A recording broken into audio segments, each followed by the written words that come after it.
Good morning, guys. Bill McMillan here with you on NDWX.com. A very busy time of things here in the forecast office, not only here in the short term, but longer term as well. We'll get into some of that as we go through this video this morning. But starting out, we're taking a look at the current radar just before 7:30, and a wintry mix continues to fall across central Indiana. Have had several reports of accumulating snow, especially north of the city, really from Zionsville over to Westfield, into Carmel as well, up to Anderson. Not going to amount to much, but our thinking with this initial system has been a dusting to around an inch of snow, followed by the potential of a light glaze of ice on top of that before things begin to wind down and just transition to a cold, light rain or drizzle before exiting. All in all, not a huge deal, but certainly has created some slick spots out there over the past couple of hours, and we'll continue to keep a close eye on that. The HRRR high-resolution forecast radar shows this moving out. We should turn dry this afternoon, and kind of the calm before the storm awaits as we move into the day on Friday.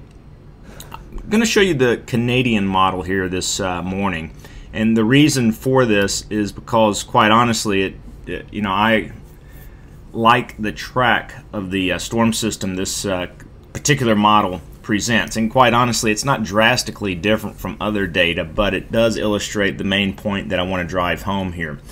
We'll talk about that in just a moment, but as things stand now, Friday is a dry day. Snow should begin to overspread central portions of the state during the pre-dawn hours on Saturday into Saturday morning, before turning heavy at times along that I-70 corridor and points north Saturday afternoon into Saturday evening.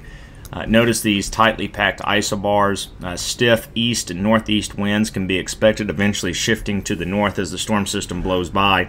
But the reason I'm showing you the Canadian model here is that I continue to think this initial low goes up west of the Appalachian Mountains. What happens, guys, is the natural downsloping component when you get a system and a storm track like this makes it very difficult for this area, or any low for that matter, just to simply just hop, skip, and jump over the mountains. When you get this kind of this southerly and eventually southeasterly flow, it forces, in a lot of cases, the initial wave of low pressure up to the west of the mountains because of that downsloping effect. As this takes place, though, notice we see a secondary area of low pressure begin to develop along the mid-Atlantic coast, and we like that idea here as well. And eventually, that low pressure system will become the main primary low pressure system, really providing quite the winter storm for the northeastern portion of the country, New England, as we move into the second half of the weekend. As we've been saying all along, though, for us, the damage is done with the first area of low pressure. Just wanted to kind of cover that. And again, other data, those subtle differences are there. Other data in similar agreement with that idea. Just wanted to make sure that we're very clear that our thinking continues to take the initial low through the southern Ohio Valley, up west of the mountains, kind of falls apart. At the same time, the primary low at that point begins to take over along the mid-Atlantic coast and then heads northeast. Longer term, we showed you this yesterday morning.